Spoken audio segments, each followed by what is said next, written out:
सबसे ज़्यादा दुख की बात तो ये है कि बहुत सारी चीज़ें जो उनको इजीली अवेल करना चाहिए या मिल जाना चाहिए, उसके लिए भी उनको एक अलग फाइट लड़नी पड़ती है। लड़के हैं, युवा हैं, पढ़ लिख के रोड पे धरना दे रहे हैं और क्या हो रहा है, बदले में लाठी चार्ज हो रहा है कि वो 2 लाख रुपए जो ये जुमलेबाजी है उनको मिलेगी, मुझे तो नहीं लगता। तो ये जो विज़न है, हमें यही विज़न चाहिए कि हमारा नेता विजनरी हो और अपने काम को इम्प्लीमेंट करने से पहले उसका ऐलान कर दे। राजद के टिकट पर आप चुनाव लड़ेंगी? जी, राजद के बैनर तले ही सब कुछ होगा।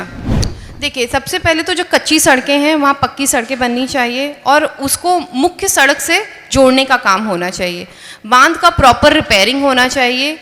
पहले तो बहुत अच्छा लगता है सोनाली जी, जब आप जैसे युवा बिहार की बात करते हैं, अपने ग्राउंड लेवल पर आकर बातचीत करते हैं। इसके लिए आपको बहुत बहुत शुभकामनाएं हैं। बहुत बहुत धन्यवाद। आज हमारे साथ बिहार की युवा समाज सेवी हैं जिन्होंने बड़े बड़े यूनिवर्सिटीज़ से, बड़े बड़े कॉलेजेस से पढ़ाई की, दूसरे शहर जाकर, बड़े बड़े मेट्रोपॉलिटन सिटी जाकर, लेकिन जब वो अपने क्षेत्र में आई हैं, बढ़हरा में आई हैं, बढ़हरा के विकास के बारे में बातचीत कर रही हैं, तो पहला सवाल ये होगा सोनाली जी, जब आप उतने बड़े बड़े सिटी को छोड़कर आई, अपनी पढ़ाई छोड़कर आई, बड़े कंपनी में आप नौकरी कर सकती थी, उसे छोड़कर आई, तो आप क्या देखती हैं बिहार में? जब हम लोग बाहर जाते हैं, रहते हैं, वहाँ डेवलपमेंट देखते हैं और वही जब अपने गांव में, अपने क्षेत्र में आते हैं और हमें ये देखने को मिलता है कि हमारे गांव के लोगों की स्थिति जस की तस है। कोई ख़ास डेवलपमेंट नहीं है जो उनके लिए किया जाए और उनकी परेशानियां कहीं से भी कम नहीं हुई। आज 21st सेंचुरी है, सबके घर में वॉशरूम्स अवेलेबल हैं, लेकिन वहीं अगर आप हमारे गांव में, हमारे क्षेत्र में जाएं, आज भी महिलाएं शौचालय को लेके परेशान हैं। उनके घर में शौचालय भी नहीं है। तो जो उनकी छोटी छोटी परेशानियां हैं वो अभी तक उनके पास है, वो परेशानियां उनका कोई समाधान करने के लिए नहीं है। लोग आते हैं, बड़ी बड़ी बातें करते हैं, जुमलेबाजी दे के चले जाते हैं, लेकिन उनका स्टेटस वैसा का वैसा ही रहता है और जो थोड़ा बहुत डेवलपमेंट होता है तो उनको लगता है यही बहुत है, जो कि ऐसा नहीं है। और सबसे ज़्यादा दुख की बात तो ये है कि बहुत सारी चीज़ें जो उनको इजीली अवेल करना चाहिए या मिल जाना चाहिए, उसके लिए भी उनको एक अलग फाइट लड़नी पड़ती है, जो कि बहुत दुख होता है देख के। सोनाली जी, आप बेसिक बात कर रही हैं, आप शौचालय की बात कर रही हैं, वो लोगों के पास नहीं है, लेकिन यहाँ जो बड़े बड़े नेता है, ढेर सारे मंच से हमने देखा है कि वो तो बहुत बड़ी बड़ी बातें करते हैं। वो ये कहते हैं कि हमारा इकॉनमी पूरे विश्व में सबसे आगे होगा, हमारा देश आगे होगा, हम रोबोटिक पर बात कर रहे हैं, हम AI पर बात कर रहे हैं, और आप बेसिक मुद्दे की बात कर रही हैं कि बिहार में ये भी नहीं है। देखिए, बड़ी बड़ी बातें करने में ना बहुत अच्छा लगता है, सुनने में भी अच्छा लगता है, लेकिन जब धरातल पे जाते हैं ना तो वो जो समस्या है, जो रूट में है, उसका समाधान नहीं हुआ है। गांव के लोगों का बहुत बड़ा डिमांड नहीं है, बहुत छोटा छोटा डिमांड है, छोटी छोटी चीज़ों से वो बहुत खुश हो जाते हैं, लेकिन अफसोस की बात है कि आज भी उन्हें छोटी छोटी बेसिक चीज़ों के लिए लड़ाई लड़नी पड़ती है। अगर हम अनाज की बात करें, 5 kg फ्री अनाज जो उनको मिलना चाहिए, वो भी आज के डेट में 5 kg नहीं मिल रहा, कहीं 3.5 kg, कहीं 4 kg, और उसमें ही उनको संतोष करना पड़ता है। उसके अलावा गली नली की बात करें तो गली नली बहुत ही बुरे स्तर में है। अगर सड़क की बात करें, गांव में अभी भी कच्चे सड़क हैं और उसकी स्थिति जर्जर है, अभी भी वो सड़कें मेन सड़कों से नहीं जुड़ी हैं। तो इसके लिए कोई ना कोई तो रिस्पॉन्सिबल है। और रोज़गार की स्थिति तो आप देख ही रहे हैं, रोज़गार नहीं है और यहाँ महिलाओं की स्वरोज़गार की बातें हो रही हैं। जब हमारे जो बेटियाँ हैं, जो लड़के हैं, युवा हैं, पढ़ लिख के रोड पे धरना दे रहे हैं और क्या हो रहा है, बदले में लाठी चार्ज हो रहा है। बेटी बचाओ बेटी पढ़ाओ ये कहा जाता था, ये एक स्लोगन हुआ करता था कुछ समय में, और वही बेटी जब आंदोलन कर रही है तो उस पर लाठियाँ बरसाई जा रही हैं। कहाँ है बेटी पढ़ाओ बेटी बचाओ या महिला सम्मान का बात कहाँ है?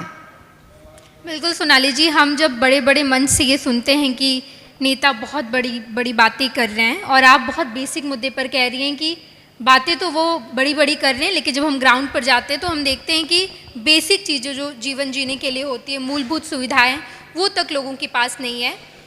आप जब दूसरे शहर में रह रही थी, आप बाहर पढ़ी लिखी और उसके बाद जब आप बिहार आई तो थोड़ा तो मुश्किल हुआ होगा यहाँ पर सेटल करना। मैं अगर आपको बताऊं, मेरा स्ट्रेंथ क्या है ना कि मैं अपने लोगों से इजीली कनेक्ट कर सकती हूँ। आप जब किसी से इमोशनली कनेक्टेड होते हैं तो आप उनको दुखी नहीं देख सकते, और जब आप अपने लोगों से मिलते हैं और उनकी समस्याएं सुनती हैं तो आप दंग रह जाते हैं। जितनी बार मैंने महिला चौपाल लगाया है, महिलाओं से मिली हूँ, कभी कभी तो मेरे रोंगटे खड़े हो जाते थे उनकी बातें सुन के, और मेरी भी आंखें नम हो जाती थी, क्योंकि मेरी चौपाल में ऐसी महिलाएं आती हैं जो वहाँ पे बोलते बोलते रोने लगती हैं। आप बताइए हमारा कितना बड़ा दुर्भाग्य है कि जो महिला रिसेंटली विधवा हुई है, पेंशन बनाने के लिए, विधवा पेंशन बनाने के लिए उसे 2 से 3 हज़ार रुपये मांगे जा रहे हैं। जो खुद आज के डेट में 5 kg मुफ्त अनाज पे अपना जीवन व्यापन कर रही है, वो 2-3 हज़ार रुपये कहाँ से लाएगी? और ये कहते कहते उनके आंसू थमते नहीं हैं। अगर धरातल पे हम जाएं तो ये बहुत छोटी छोटी समस्या है, लेकिन अनेकों लोगों की समस्या है। तो जब अनेक लोग एक ही चीज़ झेल रहे हैं तो वो समस्या छोटी नहीं होती, बड़ी होती है। सोनाली जी, आप कह रही हैं कि 5 kg अनाज के जगह 3 kg, 3.5 kg अनाज मिल रहे हैं। नीतीश कुमार तो कह रहे कि हम रोजगार करवाएंगे महिलाओं से, 2 लाख रुपये देंगे उनको। कैसे संभव होगा वो? देखिए, उन्होंने ये अनाउंसमेंट तो कर दिया, लेकिन उन्होंने ये नहीं बताया कि उसमें क्या क्लॉज है, किस तरीके से आपको 2 लाख मिलेगा। आपको पता है एक छोटा सा लोन लेने के लिए कितने सारे पेपर का रिक्वायरमेंट होता है, तो लोग बैंक नहीं जाते हैं, किसी से उधारी लेते हैं, सूद पे पैसा लेते हैं, उनकी मजबूरी है। और यहाँ तो बात हम कर रहे हैं उस जनता की, उस गरीब जनता की जो अच्छे से पढ़ी लिखी भी नहीं है, जिनके पास जानकारी नहीं है। इतनी सारी योजनाएं आ रही हैं, लेकिन जानकारी के अभाव में उन तक पहुंच नहीं रही है। जो उनका अधिकार है वो अपने अधिकारों से वंचित है। तो आपको लगता है कि वो 2 लाख रुपए जो ये जुमलेबाजी है उनको मिलेगी? मुझे तो नहीं लगता, क्योंकि उसमें इतने सारे टर्म्स एंड कंडीशंस होंगे कि वो फुलफिल ही नहीं हो पाएगा। हम बढ़हरा की बात कर रहे हैं, आप बढ़हरा की बेटी हैं, क्या विज़न है आपका बढ़हरा को लेकर? बढ़हरा बहुत कुछ नहीं मांगता है, बहुत सिंपल सा और बहुत प्यारा सा क्षेत्र है हमारा। लेकिन वहाँ जो समस्या है, पहले तो बाढ़ की समस्या है, और वो समस्या का जो मेन कारण है बांध का रिपेयरिंग ना होना, बाढ़ के लिए समय पे कार्य होना, जो कि होता नहीं है। स्विस गेट अगर बना है तो दोनों तरफ से बांध गायब है और स्थिति जर्जर है। हमारा एक पंचायत है खवासपुर, जो गंगा के उस पार है, अभी तक कनेक्टिविटी नहीं है, एक प्रॉपर कनेक्टिविटी नहीं है। पीपा पुल पे लोग डिपेंडेंट हैं, मतलब वहाँ एक स्थायी पुल का निर्माण कब का हो जाना चाहिए, लेकिन अभी तक नहीं है। वहाँ के लोगों की स्थिति बदहाल है। अगर हम स्वास्थ्य की बात करें, प्राथमिक स्वास्थ्य केंद्र तो हैं, लेकिन वहाँ डॉक्टर्स नहीं हैं, वहाँ निःशुल्क दवाइयाँ नहीं हैं, लोगों को आरा सदर भागना पड़ता है। और वहाँ पे भी क्या है कि अगर आपने ज़्यादा सवाल पूछा तो सीधे बोला जाएगा कि ज़्यादा बोलोगी तो पटना रेफ़र कर देंगे। उसमें भी लोग डर डर के अपना इलाज करवाते हैं। शिक्षा की बात करें तो शिक्षा की स्थिति तो जर्जर है। मुखिया द्वारा शिक्षकों का चुनाव किया जाता है, जो कि बिल्कुल भी पढ़ाते नहीं है। जब हमारा महिला चौपाल होता है, उसके बाद कई बार हमने देखा कि बच्चे आके कंप्लेन करते हैं कि मैडम आप आइए हमारे स्कूल में, देखिए बिल्कुल पढ़ाई नहीं होता। आप अगर हमारे प्रिंसिपल का इंटरव्यू लेंगे तो वो आपके सवालों का आंसर नहीं कर पाएंगे। देखिए, छोटे छोटे बच्चों के अंदर ये इच्छा है, जिज्ञासा है कि हम पढ़ाई करें, लेकिन स्थिति बहुत ही बेकार हो रखी है। सोनाली जी, आप बहुत बेसिक बातें कर रही है। मैंने ये सुना है नेताओं से कि अस्पताल नहीं है, लोग कह रहे हैं, लेकिन अस्पताल है अगर, तो वहाँ क्या हो रहा है, वहाँ कैसे लोगों का इलाज हो रहा है या नहीं हो रहा है। ये बहुत छोटी छोटी चीज़ें हैं जो शायद लोग बहुत नज़रअंदाज कर जाते हैं, लेकिन वो एक बड़ा इशू है, बड़ा मुद्दा है। वो बड़ा मुद्दा इसलिए भी है क्योंकि कई बार लापरवाही हो जाती है, जिसका भुगतान जनता को करना पड़ता है। अगर मुझे याद है कुछ समय पहले की बात है, एक महिला थी, उसको लेबर पेन स्टार्ट हुआ और वो गजियापुर अस्पताल में गई थी। वहाँ सही तरीके से डिलीवरी ना होने के कारण डॉक्टर के एब्सेंस में वहाँ पे जो सहयोगी कर्मचारी होंगे उन्होंने गलत तरीके से डिलीवरी कराई, जिस वजह से महिला का वहीं डेथ हो गया और उसके बाद उसका पोस्टमार्टम भी नहीं हुआ। सबसे बड़ा दुख का बात तो ये है। बिल्कुल सोनाली जी, हम राजनीति की आप शुरुआत कर रही हैं, आपने समाज सेवा किया। मुझे ये जानना है कि जब लोग बिहार में पढ़ते लिखते हैं या दूसरे शहर में पढ़ते हैं, जब लोग बिहार छोड़कर दूसरे शहर चले जाते हैं, बिहार वापसी का मन आपने कैसे बनाया और क्यों राजनीति की शुरुआत कर रही हैं? देखिए, एक सबसे खूबसूरती क्या है ना हम बिहारियों की, कि हम किसी भी कोने में चले जाएं, ठीक है, हमारे अंदर से बिहार नहीं जा सकता। जी, you can take out a Bihari from Bihar, but Bihar can not be taken out from them. उनके विद इन में बिहार बसा हुआ है। तो ये और दूसरी बात है कि जब अपने लोग परेशान होते हैं तो अपने स्तर से आप जितना उनकी मदद कर सकते हैं संभवतः आप करते हैं, लेकिन अगर उनको सड़क चाहिए तो उसके लिए एक ओहदा होना ज़रूरी है। जब आप एक पद पे हैं, एक ओहदे पे हैं, तभी आप अपने लोगों की समस्याओं का। कब रियलाइज़ हुआ सोनाली, आप दूसरे शहर से आई बिहार, अपने गांव आई, बड़हरा आई, आप अपने घर आई, आप काम करने की शुरुआत की, लेकिन कब आपको ऐसा लगा कि राजनीति में जाकर ही बड़ा बदलाव किया जा सकता है? जब कोविड का टाइम था तो हम लोग सब तो अपने घर में सुरक्षित थे और उसी दौरान हम लोगों ने लोगों को फूड पैकेट्स डिलीवर करना, सैनिटाइज़र डिलीवर करना, एम्बुलेंस अवेल कराना, ये सारा काम शुरू किया।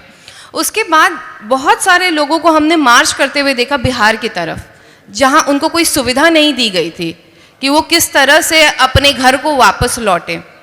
और उस समय पे हमारे फैमिली द्वारा भी बहुत जगह पे इंतज़ाम किया गया था कि क्वारंटीन वो रह सके और उनका भोजनालय का व्यवस्था हो सके। तो धीरे धीरे जैसे लोगों से जुड़ते गए, कनेक्ट होते गए, उनकी सेवा में टोटली इन्वॉल्व होते गए, तो एक पॉइंट आता है जहाँ आपको रियलाइज़ होता है कि लोग ये छोटी सी चीज़ के लिए भी इतना फाइट कर रहे हैं। तो वही टर्निंग पॉइंट होता है।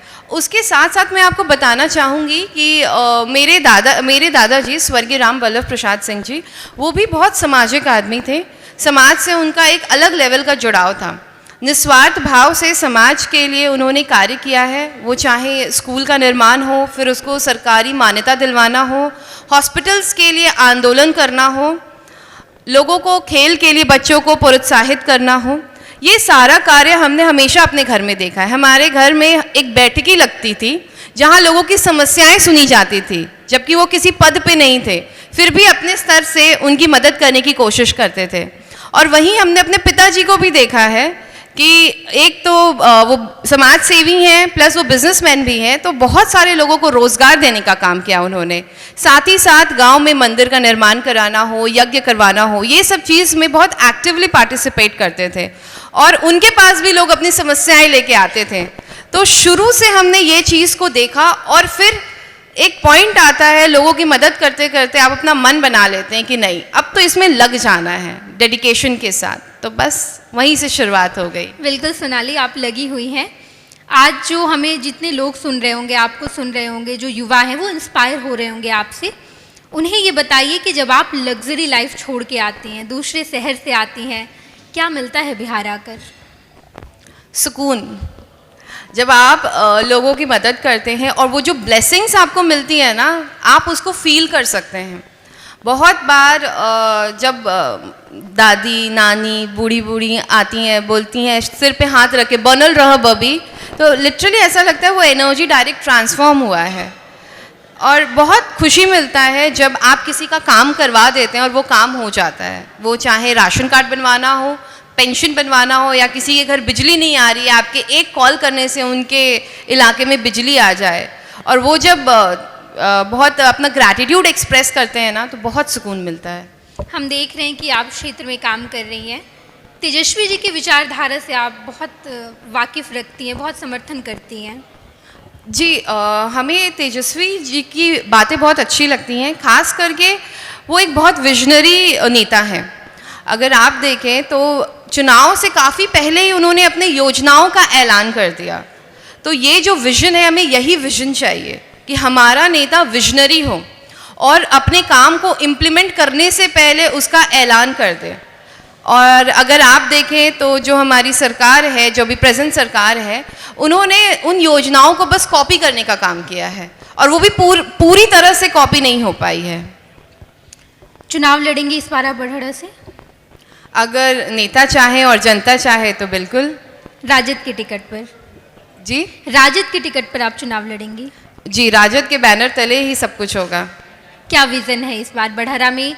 आप जब लोगों के बीच जा रही हैं, क्या बदलाव होना चाहिए, क्या आप लोगों को कह रही हैं?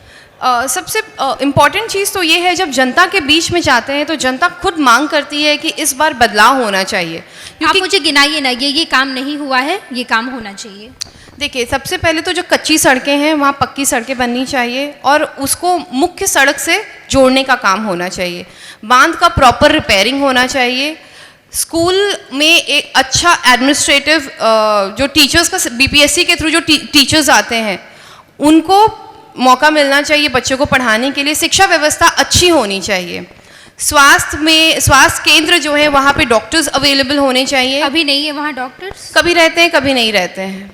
उसके साथ साथ ये मेरा मानना है कि एक इंस्पेक्शन टीम तैयार होनी चाहिए जो कि टाइम टू टाइम आपके बिहाफ में वहाँ जाके इंस्पेक्शन करे और देखे वहाँ काम हो रहा है कि नहीं हो रहा है और सही ढंग से हो रहा है कि नहीं, ताकि हमारी जनता जो परेशानी झेल रही है वो परेशानी ना झेलना पड़े।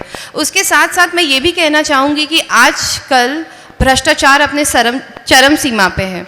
हर बात पे घूस मांगा जाता है, चाहे वो आवास योजना पास करना हो जनता का या उनका फ़ोटो क्लिक करवाना हो।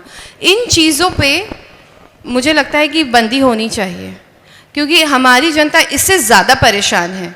एक तो कोई जो अगर तिहाड़ी मजदूर है, डेली का 400 रुपये कमा रहा है, तो कैसे वो 20,000 रुपये देगा? और अगर वो इकट्ठा करके 20,000 दे भी दे, कोई गारंटी नहीं है कि उसका नाम उस लिस्ट में आएगा। बाढ़ राहत में भी लोगों का नाम नहीं जुड़ा है, जिसको लेके कई बार धरना किया गया है, लेकिन उसका भी कोई सुनवाई नहीं है। चलिए, बहुत बहुत धन्यवाद सोनाली जी। आप जैसे युवा जब बिहार बदलने की बात करते हैं, राजनीति में आने की बात करते हैं, तो हम जैसे युवाओं की तरफ से आपको ढेर सारे विशेष है। Thank you so much. मैं तो ये चाहूँगी कि जितने पढ़े लिखे लोग हैं वो अपना कंट्रीब्यूशन अपनी सोसाइटी, अपने स्टेट और अपने कंट्री के लिए करें। Thank you so much. Panorama group, जो सोचता है वो करता है। आपके अपने सपनों का आशियाना। ये लो, मुंह मीठा करो। आज मैंने अपना जॉब छोड़ दिया, अब हम पूर्णिया वापस जाएंगे। जॉब छोड़ दिया है? मतलब ये घर कैसे चलेगा? हम करेंगे क्या? और माँ बाबूजी क्या बोलेंगे? इसलिए मैं एक और मिठाई का डब्बा लाया। अपने बिजनेस के लिए लोन अप्रूव हो गया। अरे लोन अप्रूव हो गया वो तो ठीक है, लेकिन पूर्णिया में हम रहेंगे कहाँ? अपना घर भी तो नहीं है वहाँ। इसलिए तो एक और मिठाई का डब्बा अलग से लाया हूँ। हमने पूर्णिया में घर ले लिया है, पूर्णिया के ई होम्स पैनोरमा में। पूर्णिया में पैनोरमा ग्रुप लेकर आए हैं ई होम्स पैनोरमा। बड़ा घर, आलीशान जिंदगी और अत्याधुनिक सुविधाओं के संग। अरे अब क्यों मुंह मीठा करवा रही हो? क्योंकि हम घर वापसी जो कर रहे हैं। घर वापसी की खुशी पूर्णिया में ई होम्स पैनोरमा के संग। ई homes panorama, luxurious lifestyle redefined.